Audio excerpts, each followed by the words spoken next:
Bienvenidos a este acto conmemorativo del Día de San Carlos que esta sociedad viene celebrando desde el año 1777. Les doy a todos, pues, nos expreso nuestros mejores deseos y le doy nuestra bienvenida. El acto va a consistir en 4 partes.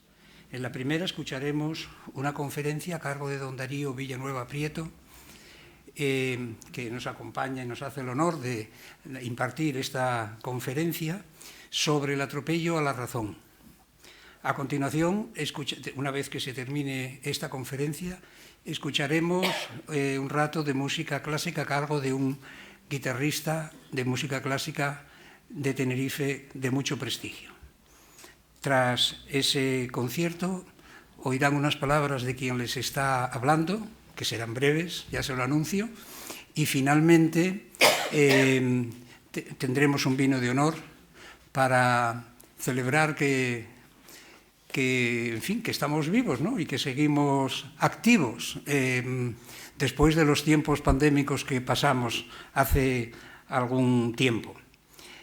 Bueno, vamos a empezar por la primera parte.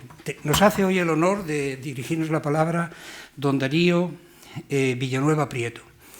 Es un amigo, debo decirlo de entrada, y puesto que se trata de un amigo no puedo hacer una presentación formal, aséptica, que además sería muy engorrosa y extensa porque tiene un abultado currículum. Quisiera hacerla de una manera más entrañable, porque ambos estudiamos humanidades, filosofía y letras en aquella época, ambos somos de la misma quinta y la gente de mi generación creció utilizando los libros de Darío y otros, pero los libros de Darío en las clases que dábamos a los estudiantes universitarios. Yo empecé mi labor académica como profesor, no de inglés, sino de lengua española y de cultura española en la Universidad de Glasgow.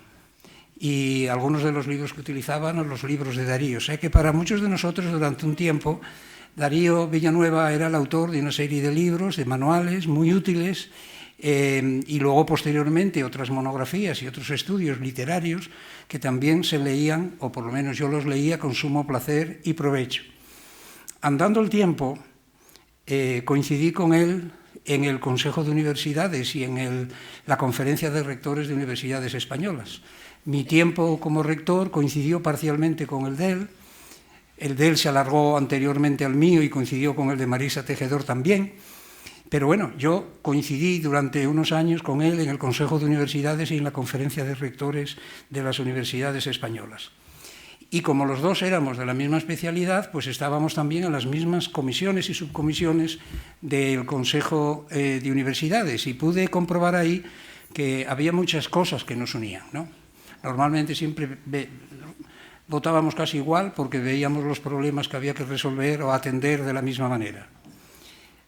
Además, él, en ese momento, era el presidente de la red de bibliotecas universitarias españolas, una red de 600 bibliotecas universitarias, porque no se crean ustedes que hay una biblioteca por universidad, 600 bibliotecas universitarias.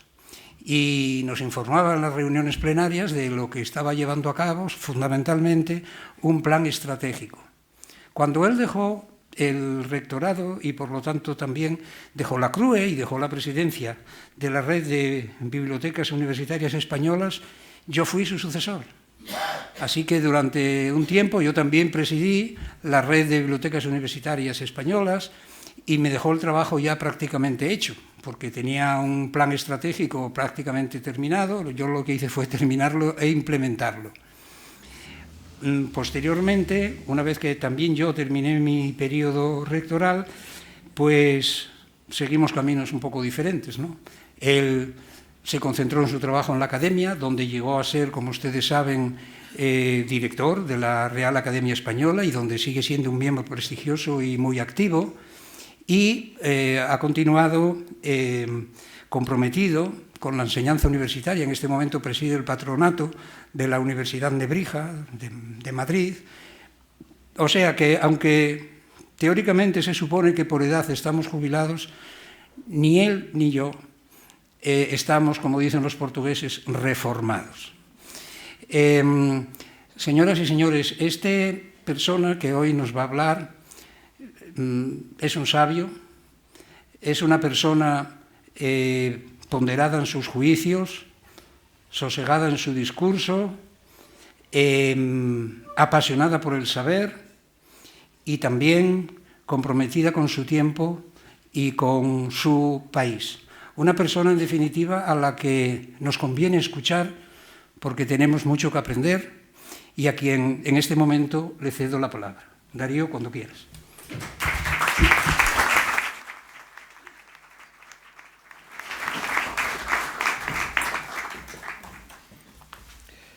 Muchas gracias, presidente. En su resumen de mi trayectoria, que realmente ha sido más una suma de palabras afectuosas y generosas hacia mí, ha tenido la delicadeza de no mencionar directamente mi fecha de nacimiento, aunque de manera indirecta sí, al hablar de una quinta y vincularse con razón también a ella, ¿no? Pero en todo caso, ustedes ya se habrán dado cuenta de que yo entré no hace mucho en esa edad en la que se empieza a hacer caso de los consejos de los padres y en consecuencia, después de escuchar a José, voy a aplicar un consejo de mi padre que un día me dijo: Darío, tú nunca desmientas un elogio. Por esa razón, por lo tanto, me callaré, manifestaré mi gratitud personal por esta amistosa y cariñosa presentación, al tiempo que también agradezco de todo corazón la invitación que me ha hecho la Sociedad Económica de Amigos del País de Tenerife, porque además he buscado una conferencia que tiene mucho que ver con lo que instituciones como esta representan. En mi opinión, representan uno de los frutos más logrados en su día y que todavía perviven de una época que pudo no haber sido una época fastuosamente brillante, pero una época de una trascendencia, de una riqueza y de una influencia en lo que ha sido la modernidad y el desarrollo mejor de la condición humana que creo que nadie puede discutir. No es que esto último que digo no es cierto. Desafortunadamente, si yo voy a hablar del atropello a la razón, es porque existe desde hace tiempo, y creo que además en este momento está especialmente intensificada, una línea de auténtica destrucción, un propósito de dinamitar los fundamentos de la razón ilustrada, de lo que el siglo de las luces aportó y de lo que seguimos siendo hijos y herederos. De ahí viene mi idea plasmada en este título de El atropello a la razón. Pero fíjense, a mí me gusta como el gran admirado Umberto Eco llegó a plasmar en el título de un libro, contraponer la posición de apocalíptico con la posición de integrado, ¿no? Él escribió aquel famoso libro en los años 60 a propósito de la contraposición entre la cultura elevada y la cultura popular. Pero dicha contraposición puede tener un sentido más amplio que viene a cuento a lo que yo les quiero decir. Yo no me considero apocalíptico. Creo que soy, como todos ustedes, una persona integrada en nuestra vida, en el siglo en el que estamos. Es muy peligroso bajarse de un tren en marcha y todos tenemos el deseo de seguir viviéndolo, lo cual no quiere decir que no podamos percibir síntomas preocupantes que además desde el punto de vista intelectual conviene denunciar.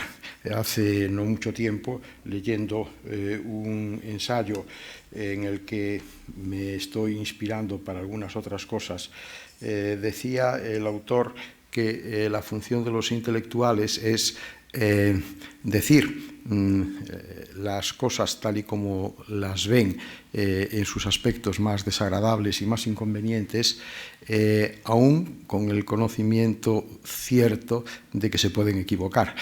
Yo también, claro está, asumo ese riesgo, pero hay un conjunto de síntomas de época que me preocupan especialmente y que conducen, como digo, a ese atropello a la razón. Pero cultura elevada, cultura popular, fíjense, el título está tomado de un famosísimo tango de Enrique Santos Discépolo que se titula Cambalache. Aquel tango donde hay dos líneas que dicen qué falta de respeto, qué atropello a la razón, en donde se canta también hoy resulta que es lo mismo ser derecho que traidor, ignorante, sabio o chorro, pretencioso, estafador, todo es igual, nada es mejor, lo mismo un burro que un gran profesor. Otras líneas dicen siglo XX, cambalache problemático y febril, el que no llora no mama y el que no afana es un gil.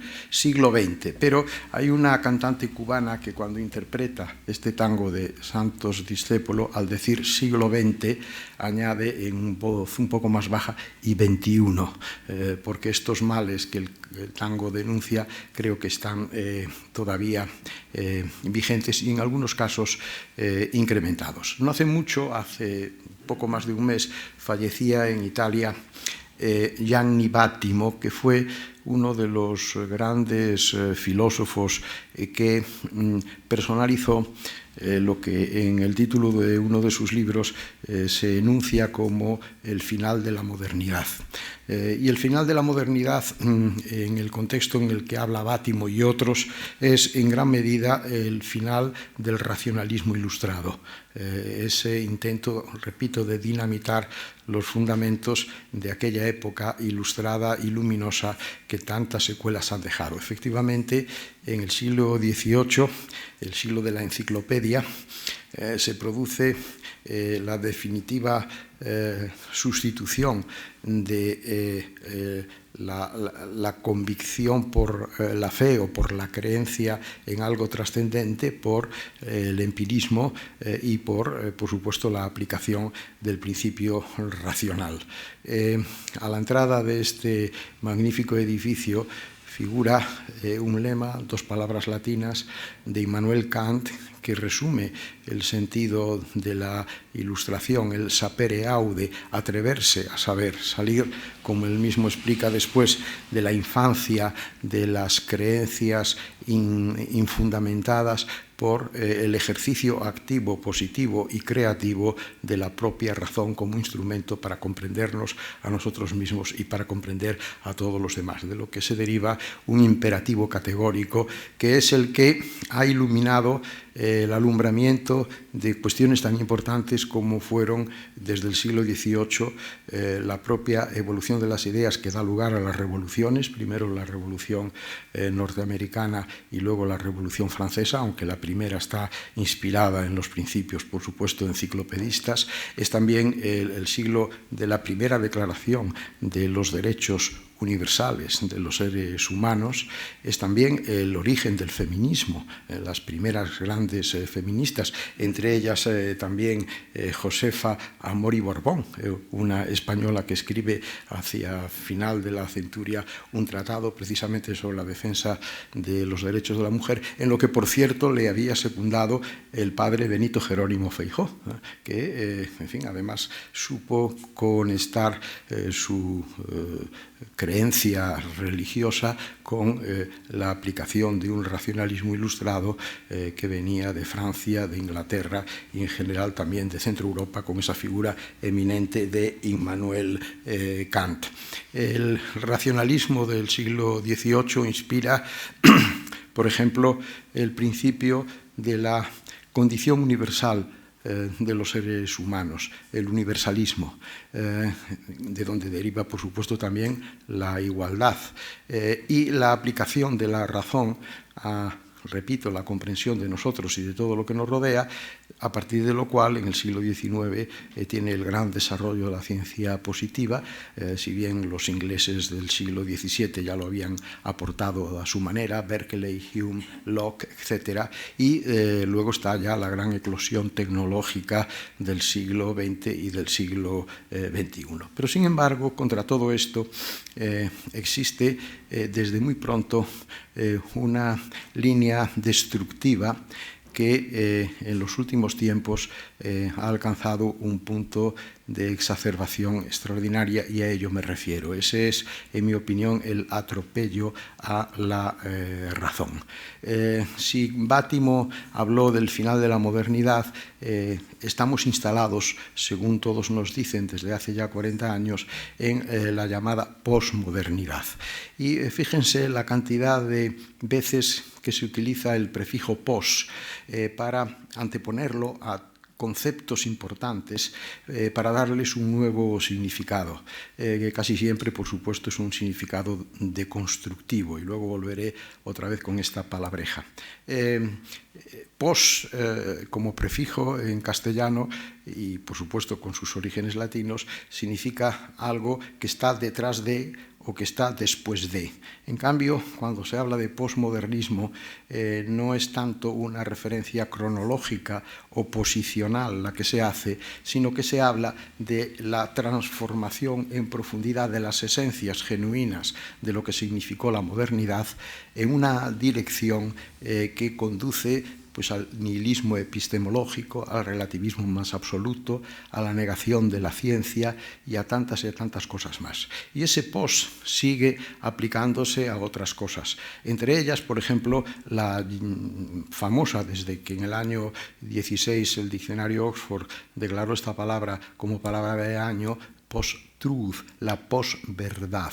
La posverdad, que no es la mentira de siempre, sobre la que escribió unas páginas extraordinariamente inteligentes Maquiavelo. No, la posverdad es simplemente la sustitución de la realidad fáctica por otra fundamentada o bien en intereses o bien en emocionalidades, en argumentos, por lo tanto, no racionales. Hay como un complejo de movimientos que acaban confluyendo en todo esto que yo digo y que refuerzan esa línea de oposición y de destrucción del racionalismo y de la modernidad. Por ejemplo, lo que Zygmunt Bauman llama la sociedad líquida, para caracterizar la sociedad en la que estamos, una sociedad en la que no hay certezas, en lo que todo son suspicacias y desconfianzas, en donde los grandes relatos legitimadores, es decir, las grandes columnas del pensamiento que han construido a la humanidad, son objeto de un revisionismo verdaderamente letal, ¿no? En fin, esto coincide también con otras manifestaciones, como por ejemplo la importancia que se le da a la llamada inteligencia emocional, en lo que yo creo que hay una cierta contradicción en los términos, ¿no? La inteligencia viene de intelligere, viene de comprender, y eso se hace fundamentalmente a partir de la razón. Las emociones son otra cosa distinta, muy importantes, y todos las tenemos, pero son unas pulsiones, casi diríamos somáticas, que influyen en nuestro comportamiento. Pero separemos lo que es la inteligencia, comprender, de lo que son las emociones, sentir y vivir. Contribuyamos a las dos líneas, pero no construyamos, como se ha construido esa teoría de la inteligencia emocional, que formaría parte de este complejo de fenómenos. Es curioso cuando la Ilustración en el siglo XVIII, las primeras reacciones contra ella procedieron fundamentalmente de la Iglesia. La Compañía de Jesús fue especialmente activa en atacar en términos filosóficos los principios que la enciclopedia proponía. Pero luego, después de la Revolución Francesa, que en definitiva se atribuye en sus causas al pensamiento enciclopédico, el pensamiento ilustrado, los ataques de los ultraconservadores europeos, el vizconde de Bonald, de Maistre, van contra la Ilustración fundamentalmente por razones políticas. Pero fíjense ustedes lo curioso del caso, y es que desde desde mediados del siglo XIX, se erige como el auténtico adalid del revisionismo en profundidad del pensamiento racionalista de la Ilustración, nada más y nada menos que el filósofo que proclamó la muerte de Dios, Friedrich Nietzsche. Nietzsche es el primero que introduce la idea de la desconfianza profunda en la razón como generadora de verdad, de fundamentos, de grandes argumentaciones, que enseguida se identifican con una forma de imposición, de autoritarismo, de violencia, y esta línea continuó en filósofos tan destacados como el propio Heidegger. A mí me sigue asombrando la atracción que Heidegger conserva incluso en pensadores de izquierdas, a pesar de lo que fue su tradición nazi manifiesta y nunca, por supuesto, rechazada definitivamente por él. Y esa línea de Nietzsche, de Heidegger, es la que ahora, desde hace 40 y tantos años, está inficcionando, sustentando la posmodernidad, el pensamiento posmoderno, a través de figuras muy destacadas como Foucault o sobre todo Jacques Derrida, que fue el que puso en circulación ese término de la deconstrucción, que sirve muy bien para referirnos a toda esta quiebra de la racionalidad, a todo este atropello a la razón en el que estamos muchas veces viviendo, ¿no? Curiosamente, Derrida crea el término de construcción a base del término destrucción, que está en Heidegger, cuando Heidegger habla de que hay que destruir todos los fundamentos de la metafísica tradicional, porque no sirven, porque son además opresores, y hay que reemplazarlos. ¿Por qué?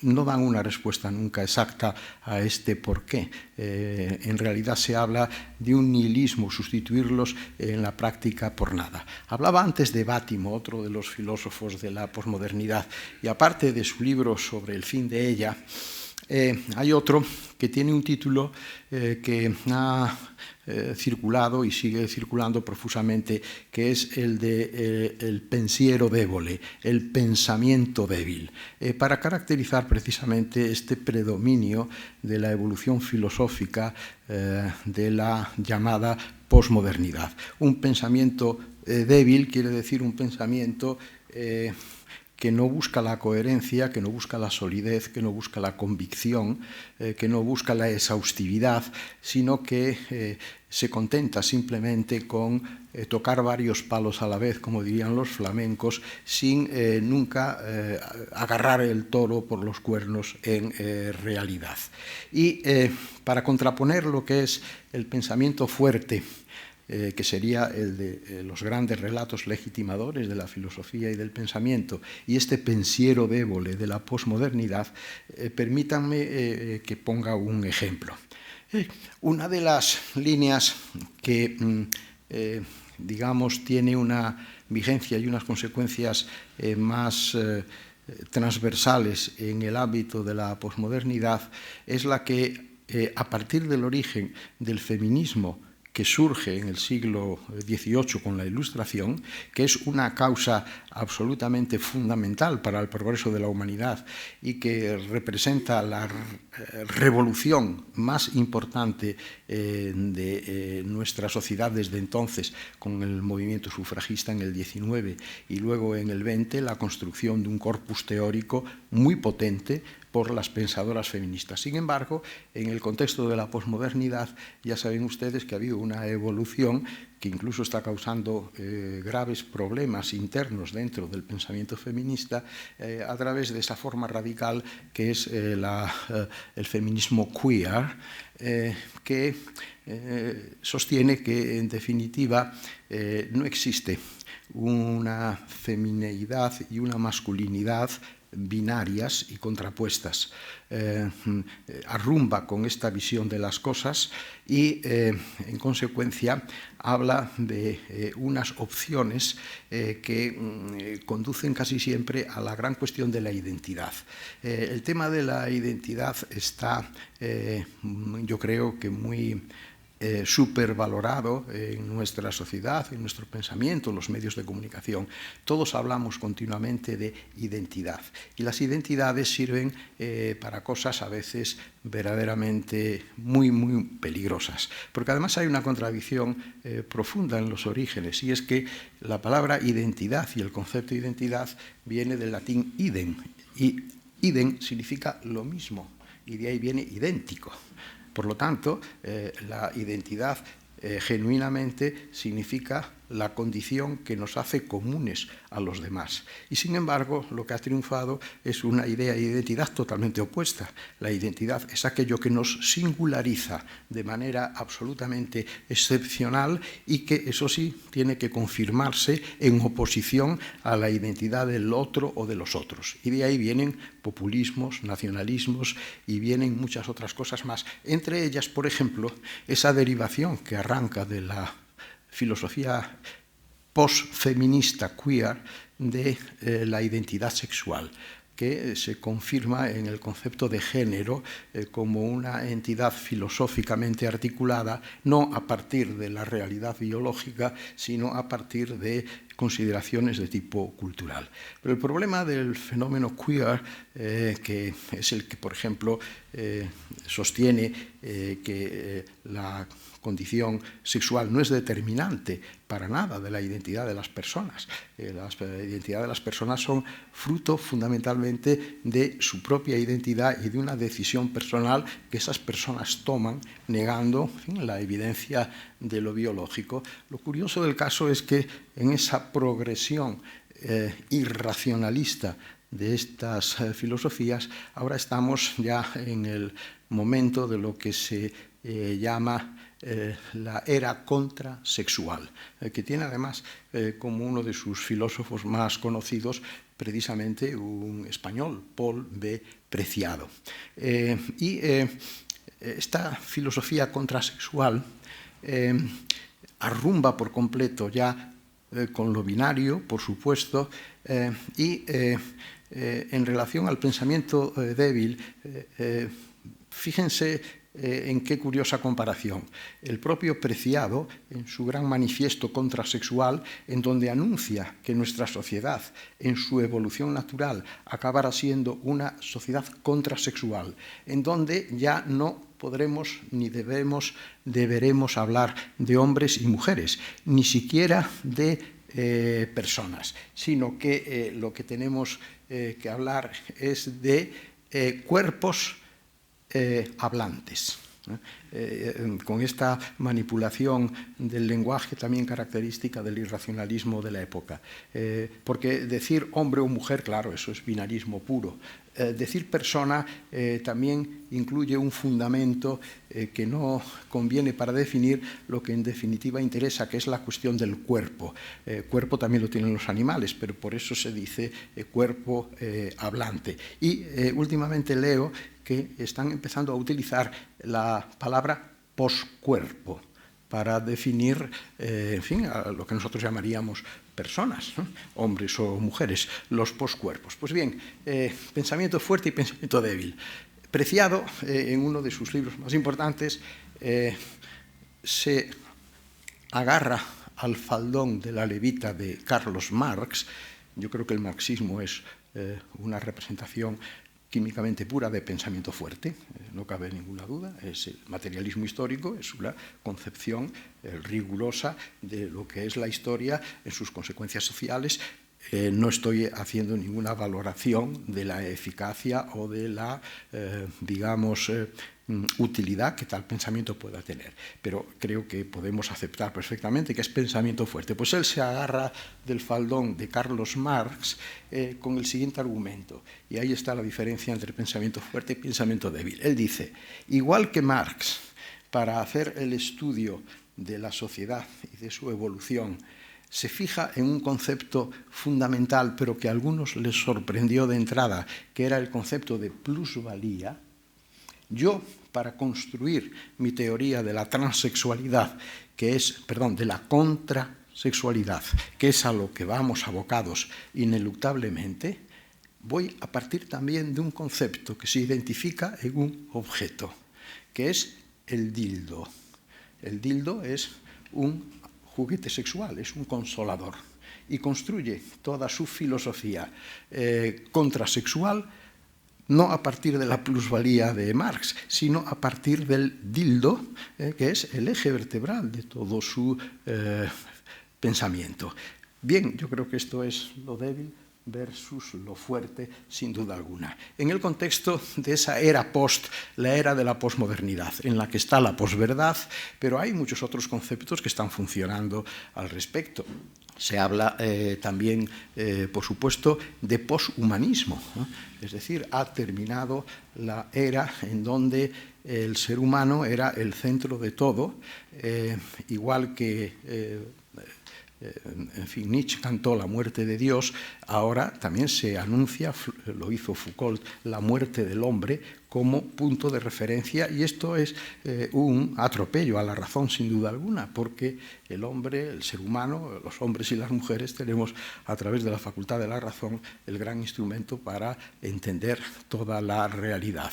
Y en ello, por el camino, va también, eso sí, el enorme descrédito contra el que yo estoy profundamente activo del sentido común, que es un concepto hoy en día despreciado, pero que tiene una trascendencia filosófica enorme, y el propio Kant hizo uso de él, porque el sentido común, según Kant, era la plasmación en las personas de los universales de pensamiento y de conducta que contribuyen a la realización del imperativo categórico. Si los seres humanos somos, al fin y al cabo, idénticos, con todas nuestras divergencias y nuestras diferencias, eso es evidente, lo que nos identifica como pertenecientes a una misma racionalidad común, a un universalismo vertebrador y vivificador, es precisamente el sentido común.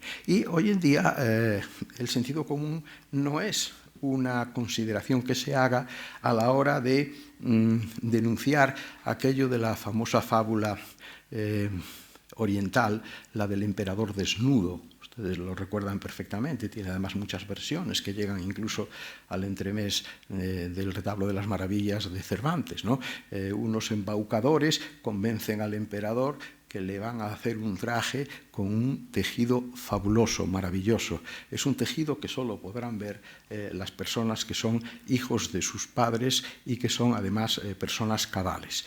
Ese tejido no existe, el traje tampoco, y el rey es vestido supuestamente por esto, y claro, el rey no dice nada porque el emperador, porque piensa, claro, si los que no son hijos de sus padres no pueden ver esta ropa, yo no la estoy viendo, lo cual quiere decir que no soy hijo del emperador anterior y estoy ilegítimamente usurpando. Y sale en procesión a la ciudad y todo el mundo lo aplaude y lo vitorea y enaltece, en fin, la belleza y el lujo del traje que supuestamente lleva sobre su cuerpo. Y únicamente un niño que no tiene nada que perder y que es inocente dice la verdad, dice, no, a mí que yo tengo que decir que el rey está desnudo. Bueno, pues hoy, simplemente con el manejo del concepto de sentido común, podríamos demostrar que muchos fenómenos que están alcanzando un gran desarrollo, sobre todo con la potenciación tecnológica de los nuevos medios de comunicación, son manifestaciones de esa misma desnudez que hay que denunciar.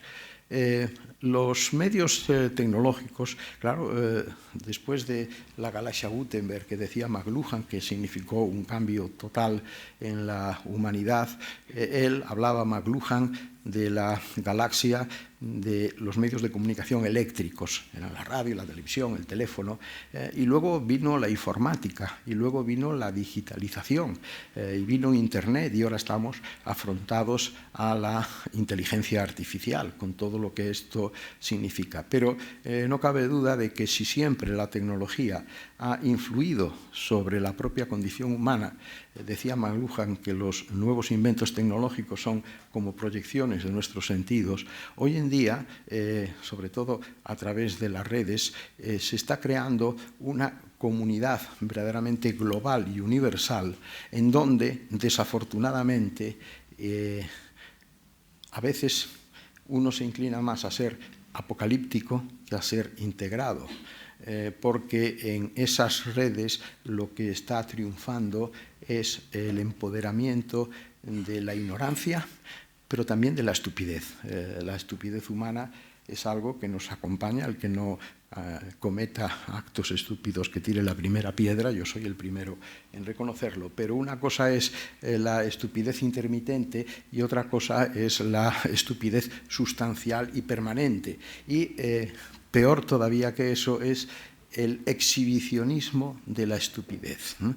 Esa especie de histrionismo de los estúpidos, que es lo que lleva, por ejemplo, a personas a grabar delitos que cometen y ponerlos inmediatamente en la red para exhibir su identidad, porque detrás de todo esto está, por supuesto, esa exacerbación egocéntrica de la identidad, lo que decía Andy Warhol, todas las personas en el futuro tendremos derecho a 15 minutos de gloria global.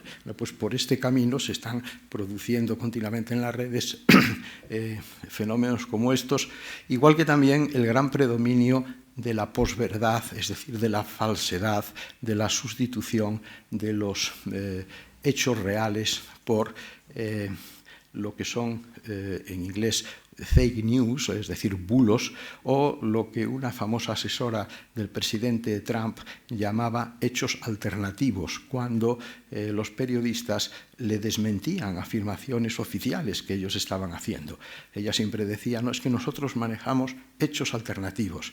¿Hechos alternativos a qué? A la realidad de las cosas. Porque detrás de todo esto, y ese es quizás uno de los grandes males en el atropello a la razón, está la negación de la verdad.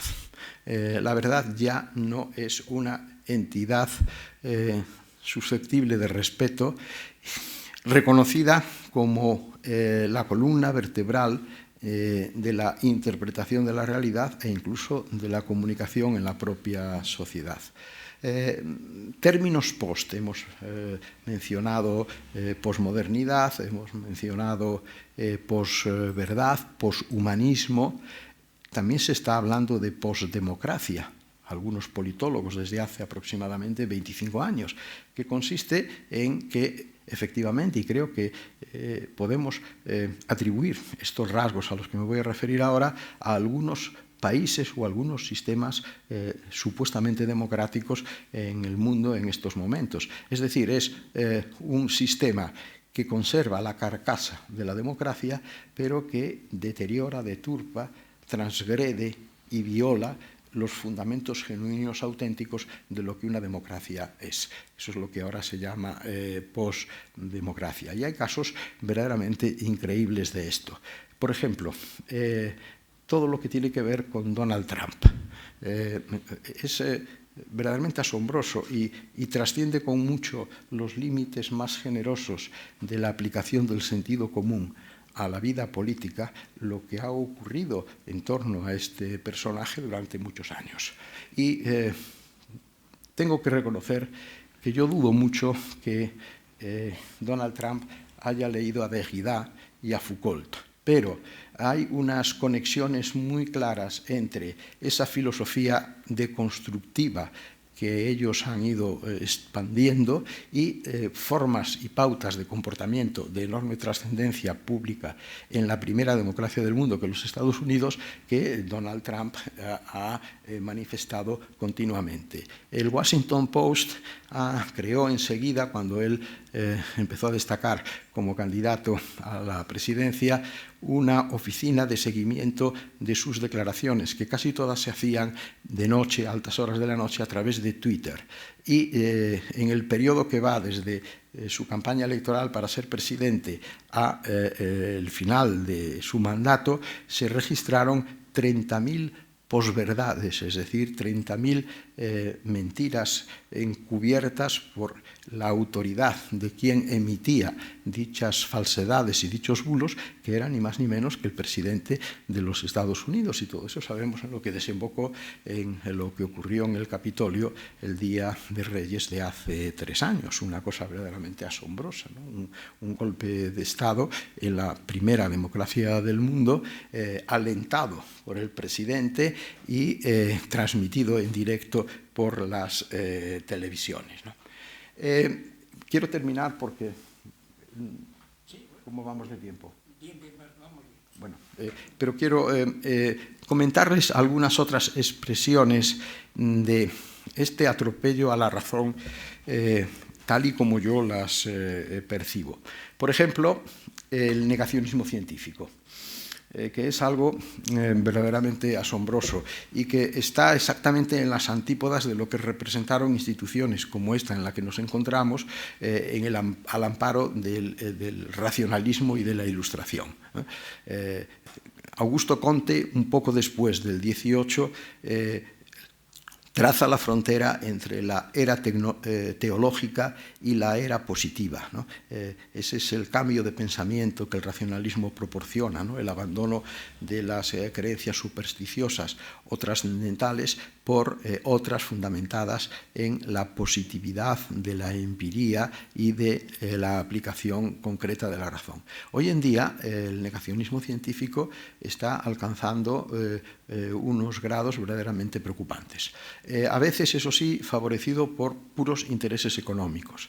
Por ejemplo, el negacionismo científico del cambio climático, que ha utilizado medios promovidos por grandes corporaciones dedicadas a la energía, que han utilizado los mismos recursos de lavado de cerebro colectivo que habían utilizado en los años 50 las grandes tabacaleras norteamericanas para negar la evidencia científica, que entonces estaba ya debidamente consolidada, de que había una relación directa entre el consumo del tabaco y el cáncer. Pero fíjense, en este momento, por ejemplo, el fenómeno antivacunas va en esa misma dirección. Con el caso del COVID, en donde el presidente Trump aconsejó inyectarse lejía como una solución magnífica para acabar con el virus. En el caso del COVID hay muchísimos ejemplos de lo que les digo, pero hay un fenómeno inmediatamente anterior en el que también estuvo indirectamente relacionado Trump, que es el de un médico británico que empezó a propalar la idea de que había una vinculación directa entre las vacunas trivalentes y el autismo. Y esto llevó a que en capas de población importantes y además cultas se dejara de vacunar, con lo cual enfermedades que estaban absolutamente erradicadas volvieron otra vez a aparecer con el fallecimiento además de muchos niños. Pero es que en Estados Unidos en este momento el movimiento del terraplanismo tiene una fuerza enorme, tiene una poderosísima organización que organiza congresos anuales, ocupa grandes espacios en los medios de comunicación y se dedican, además, que es una vinculación muy común del negacionismo científico, la que se establece con el conspiracionismo, con la mentalidad conspiranoica. Es decir, que detrás de la negación de que la Tierra es plana, está la NASA y grandes poderes internacionales, porque hay una mano negra que maneja el mundo. Lo mismo se ha dicho con el COVID, que el intento era, a través de la vacuna, inocular unos microchips en los cuerpos de todos los ciudadanos para producir inmediatamente el control global del universo entero, ¿no? En fin, el negacionismo científico. Es la gran contradicción. El desarrollo de la ciencia es impresionante y viene de donde viene. Viene precisamente de ese gran salto que ya hicieron, por supuesto, no solo los ilustrados, sino que hay una larga tradición que viene de la propia filosofía y del pensamiento grecolatino. Pero no cabe ninguna duda de que el desarrollo de las ciencias tuvo ese gran impulso a partir del siglo de las luces, y hoy en día, a través de los medios de comunicación, de las redes sociales, hay unas campañas de empoderamiento de la ignorancia y de la propia estupidez, negando los avances de la ciencia de los que, sin embargo, todos nos estamos beneficiando continuamente. Esa es la gran contradicción. También en relación a esto, por ejemplo, ya he hablado de la hipertrofia de la identidad y también de ese narcisismo de la visibilidad que encuentra en las redes sociales un caldo de cultivo muy apropiado, ¿no? Como también hay algo que un médico inglés que firma con seudónimo, Darlimpe, ha calificado muy brillantemente como el sentimentalismo tóxico, que consiste en la autoproclamación de alguien como víctima, lo que inmediatamente le confiere algo así como un escudo que lo aleja de cualquier tipo de responsabilidad personal. Es decir, hay que declararse víctima de algo para ocupar un lugar de reconocimiento, para merecer unas atenciones que además eximen, repito, de cualquier principio de responsabilidad. Claro, esto está en las antípodas de un sapere aude, de un atrévete a saber, del imperativo categórico kantiano. En general, es también una manifestación de atropello a la razón. En el terreno de la educación, también este atropello a la razón se manifiesta a partir de lo que algunos llaman la nueva pedagogía, que es algo que empezó a propalarse primero en los Estados Unidos y luego, sobre todo en Europa, en Suecia tuvo en los años 60 una incidencia extraordinaria, ¿no? Esta nueva pedagogía considera que en el proceso educativo hay que erradicar cualquier principio de exigencia y de autoridad. El proceso educativo tiene un sujeto definitivo, que es el propio estudiante. El profesor no es más que un compañero del estudiante y debe de mantenerse siempre muy a distancia para que lo que enseña no sea una imposición autoritaria del poder. Esto viene también de la línea nietzscheana, que identificaba la verdad con autoridad y con poder, en lo que también Foucault ha insistido mucho. Hablando de ciencia, ya que me he referido al negacionismo científico, hay asombrosamente una especie de anarquismo epistemológico en determinadas líneas científicas, ¿no?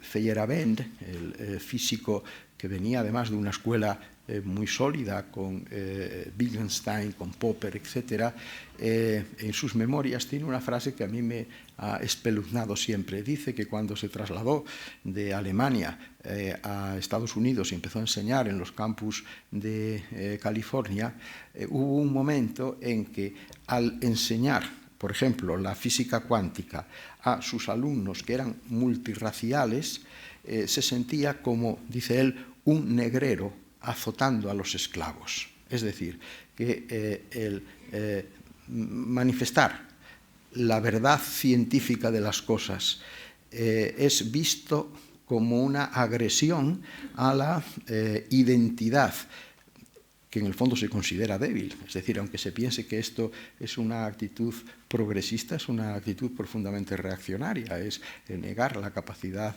del ser humano para atreverse a saber, que es lo que decía Kant. Y esto en las universidades está teniendo unos efectos verdaderamente deleterios, sobre todo en los Estados Unidos, también en el Reino Unido, a través de algunas líneas que comenzaron con la llamada corrección política, que que comenzó ahí, en las universidades, que es una forma de censura, es considerar que hay palabras que no se pueden emitir, hay conceptos que hay que erradicarlos radicalmente, y todo viene además de un filósofo alemán, también de la Escuela de Frankfurt, Herbert Marcuse, muy conocido por su libro El hombre unidimensional, pero que pocos quizás han leído otro importante que él titula La tolerancia represiva.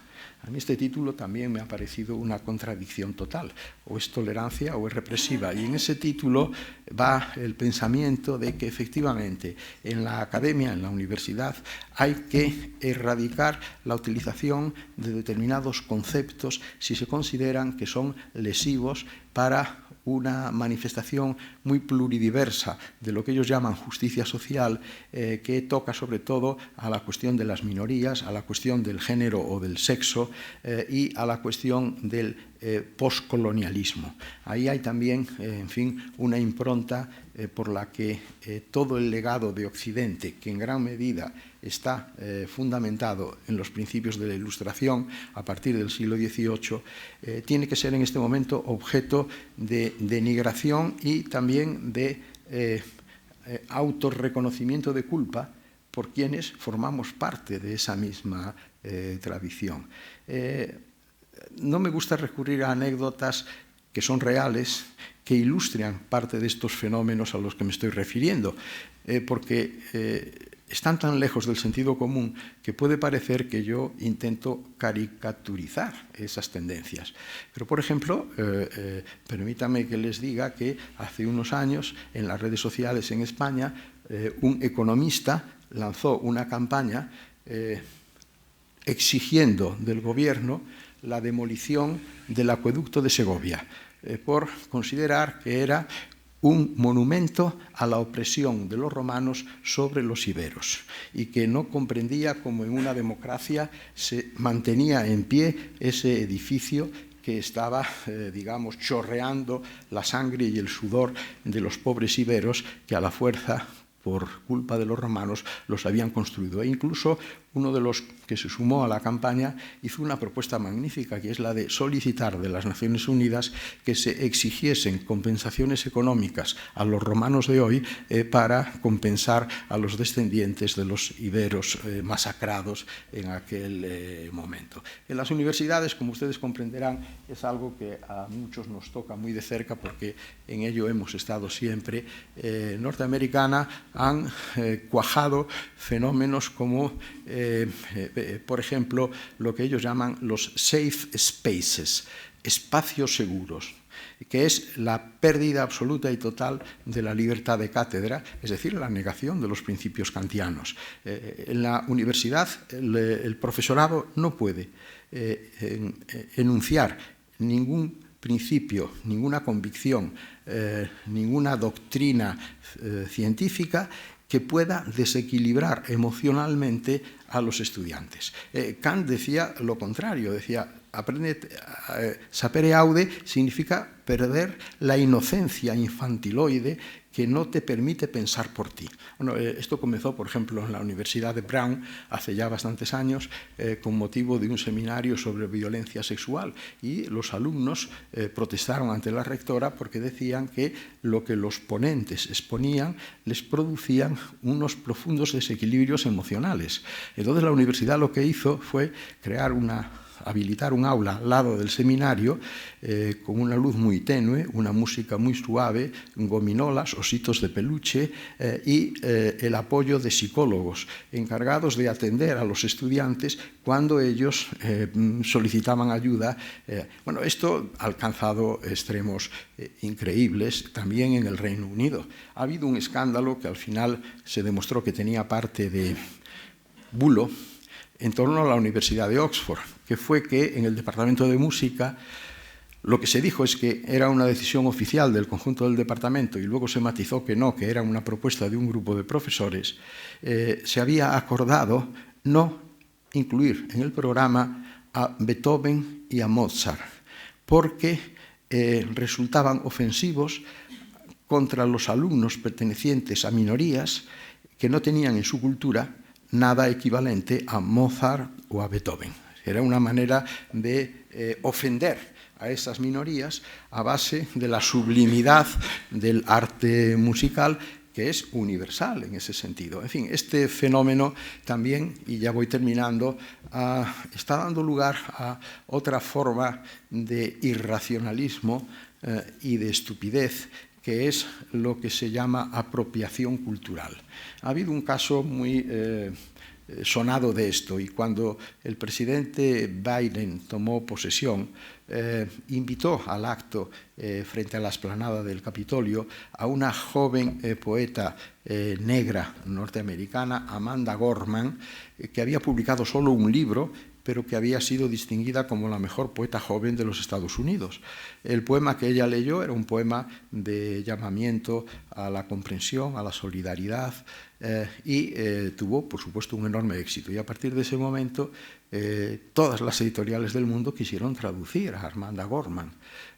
¿Y qué pasó en Holanda? En Holanda, la mejor editorial de poesía del país consiguió tales derechos y encargó la traducción a una magnífica traductora del inglés al neerlandés, que además era una mujer muy activa en reivindicaciones de la tendencia LGTBI+, etc., ¿no? El escándalo, ¿cuál fue? Que un grupo de activistas denunció que era totalmente inaceptable que una holandesa blanca tradujera la poesía de una norteamericana negra, que eso era apropiación cultural. De manera que, frente al universalismo ilustrado, este identitarismo radical conduce a la fragmentación absoluta de la humanidad, y ya solo podremos relacionarlos, ya solo podremos traducir, solo podremos comunicarnos con las personas que son de nuestro mismo clan, nuestra misma etnia o nuestro mismo grupo. Es la ruptura total del principio del universalismo kantiano y del universalismo ilustrado. Y por medio está, por supuesto, la pérdida del respeto y la convicción en la verdad, que viene de todas estas filosofías, pero que en ese relativismo diverso al que me estoy refiriendo, pues tiene cientos de pretendientes y de practicantes. Y es cierto que hay verdades de concepto que son discutibles.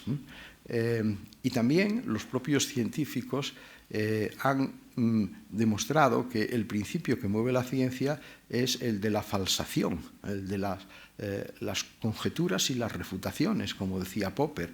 Los grandes paradigmas científicos construyen una interpretación de la realidad que es válida, mientras que la propia comunidad científica no consigue refutar alguno de esos principios. Y surge la sustitución del viejo paradigma por otro.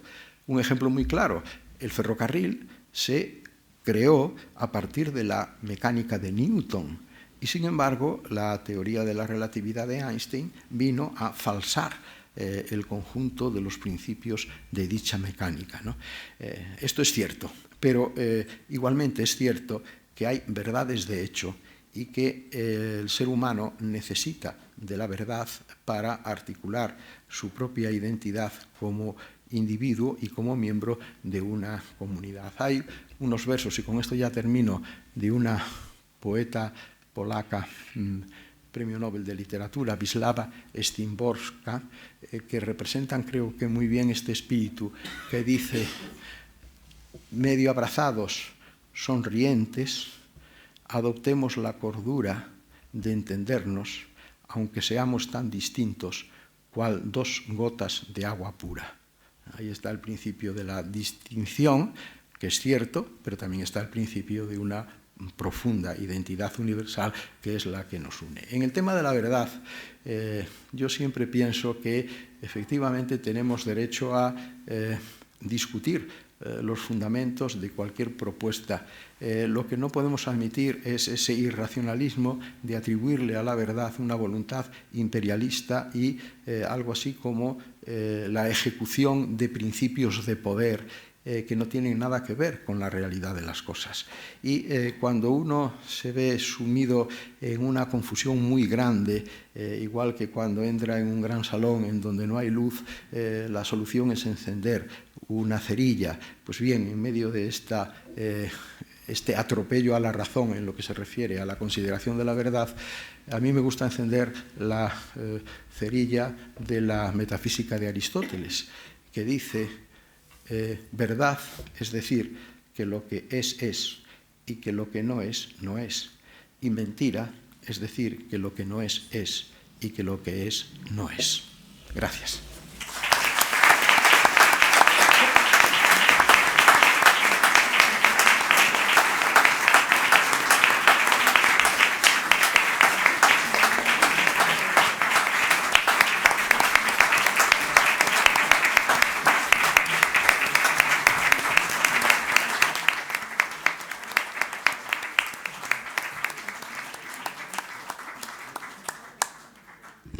Muchas gracias, Darío.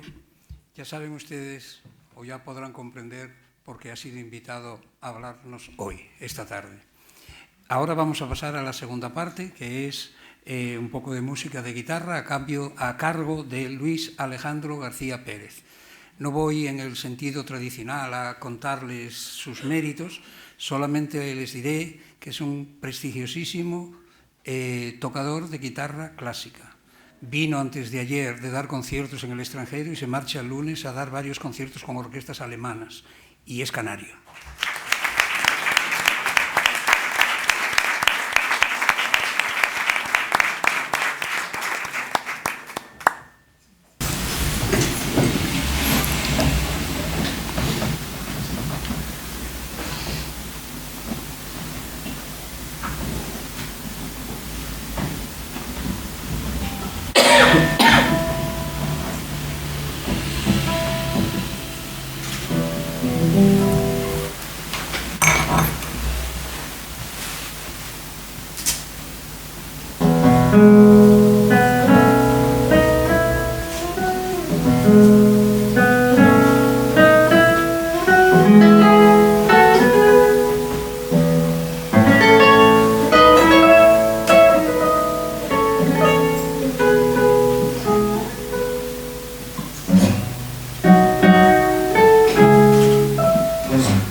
Cuenca,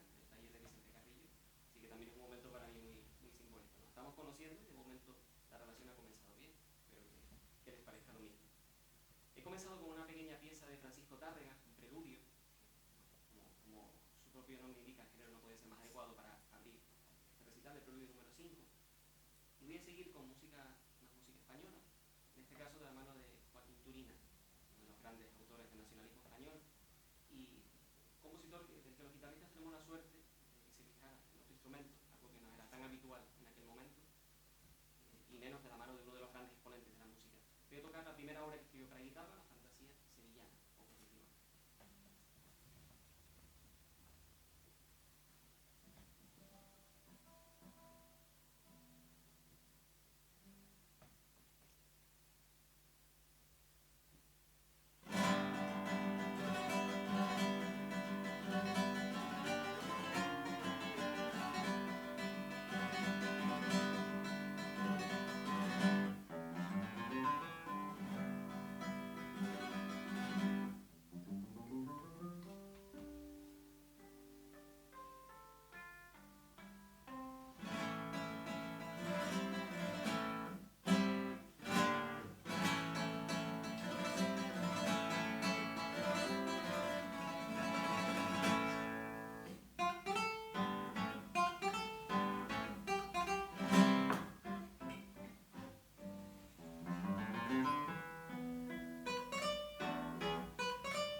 va a ser dentro de un festival, el Festival de Tübingen, el nombre que recibe, la ciudad de Tübingen. Y precisamente este año la edición está dedicada al tango, como lo han marcado. Entonces, con la orquesta no voy a tocar tango, pero si la gente aplaude, que espero que sí, con un poquito de suerte, después tocaré solo una pieza que les anticipo que va a ser de Roland Diez, Tango in the Sky. Además, sirva como homenaje a la pérdida precisamente de este compositor de Roland Diez, que justamente creo que falleció el 30 de octubre, hace unos días nada más, en el año 2016. Uno de los grandes nombres de la literatura de la guitarra del segunda mitad del siglo XX y los inicios del siglo XXI. Muchísimas gracias. Tango in the Sky.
Mis primeras palabras, como demanda la cortesía, deben ser de cordial salutación a todos los presentes, a nuestros antiguos directores, a los distinguidos invitados que hoy nos acompañan, incluido el orador al quien hemos tenido el privilegio de escuchar, a los miembros del equipo de gobierno, a los socios y a cuantos comparten con nosotros este acto institucional.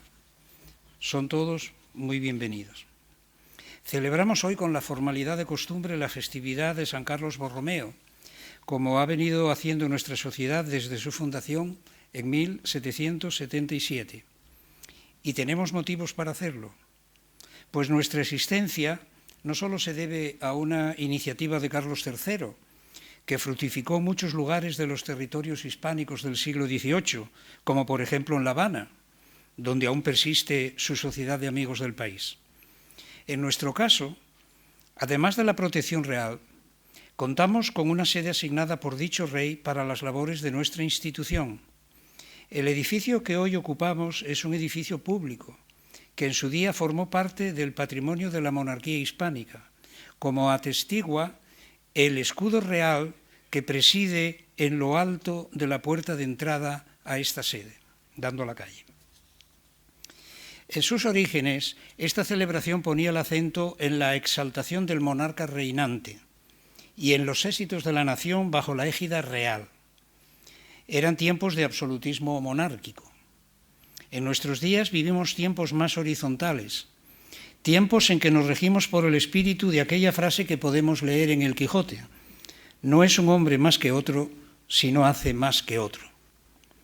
Claro que hoy a los hombres debemos sumar las mujeres, y en todo caso, hoy ya no aceptamos que el pueblo esté formado por súbditos al servicio del monarca, sino que es el rey quien debe estar ejemplarmente dedicado al servicio de la ciudadanía.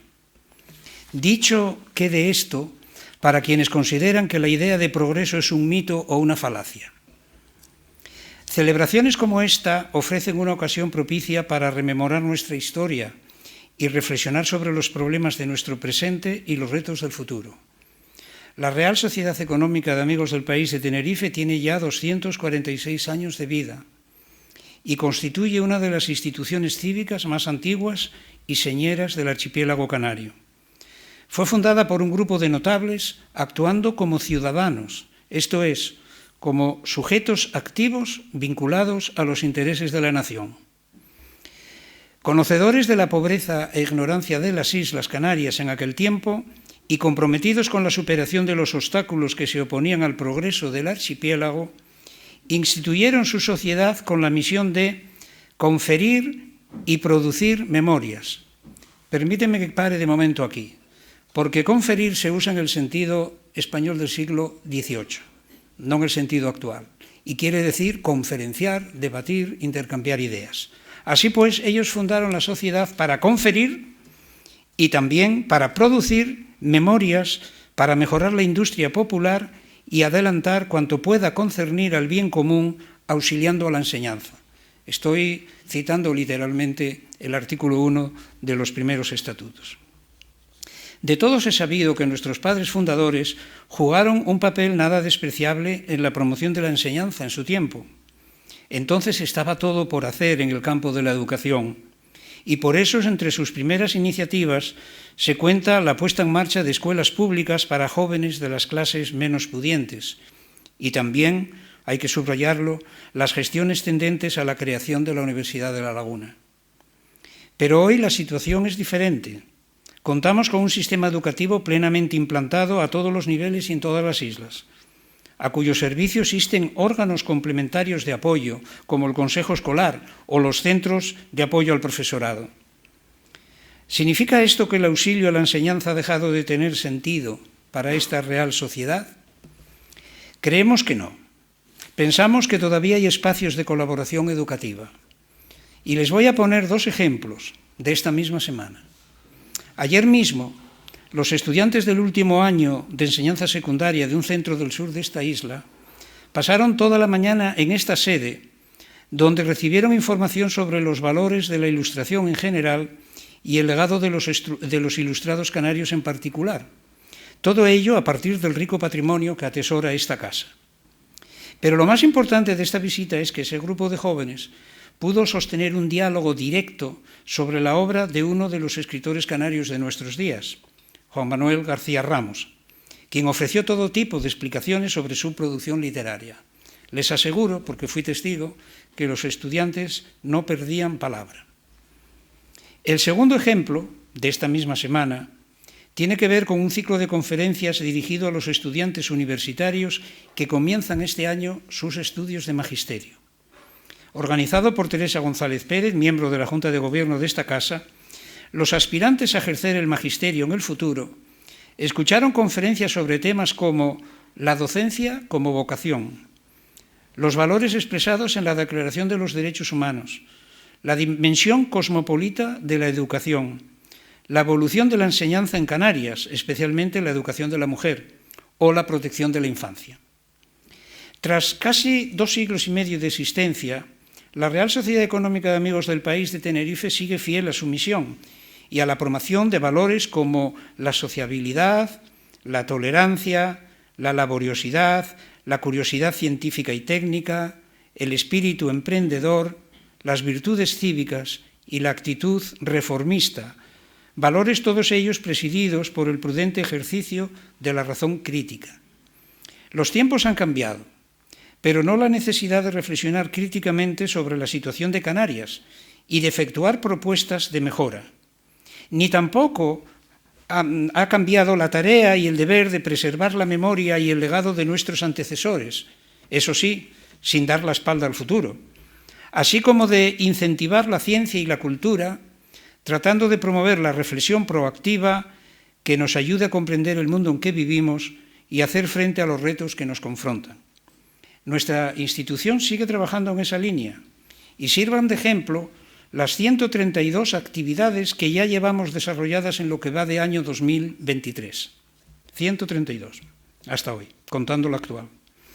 Pero sobre todo, a un nivel más general, nuestro reto más perentorio es el de recuperar el imperio de la razón amenazado por el apagón intelectual que se cierne sobre nuestras sociedades. Vivimos en tiempos de tanta incertidumbre que, renunciando al pensamiento crítico, muchos de nuestros contemporáneos se refugian en el consuelo de la emoción frente a las inclemencias del mundo actual.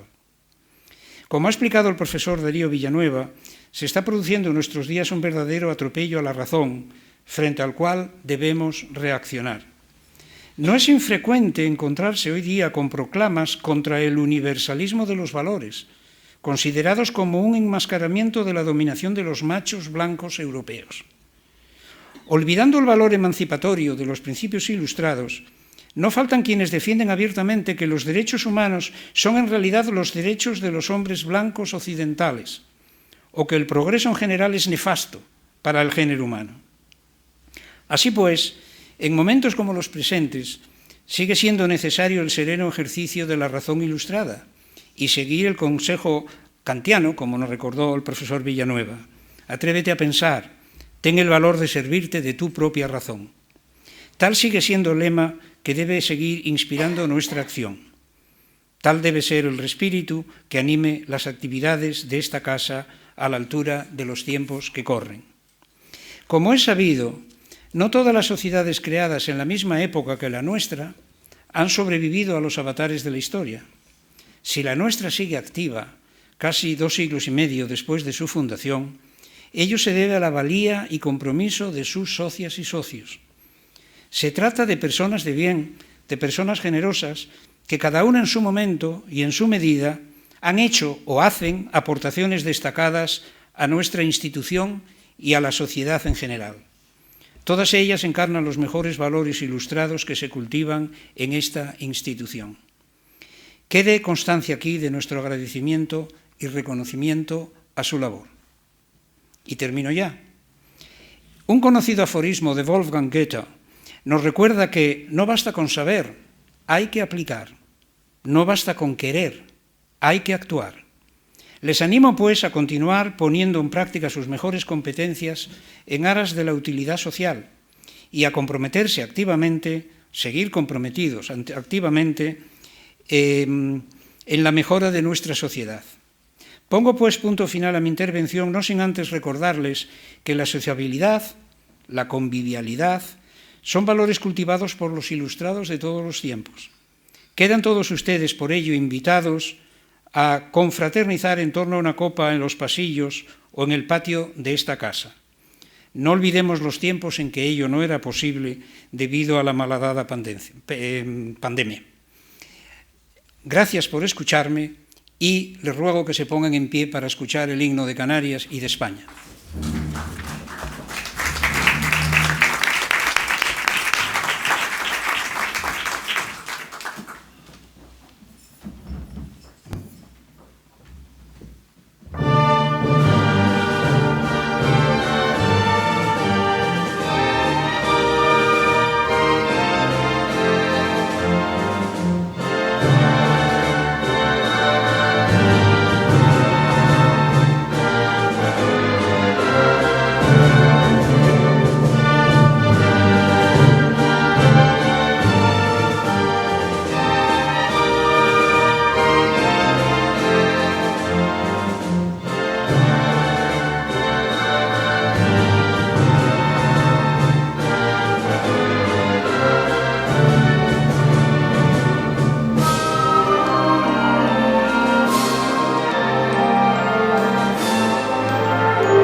Queda todos invitados a una copa de vino. Se levanta la sesión.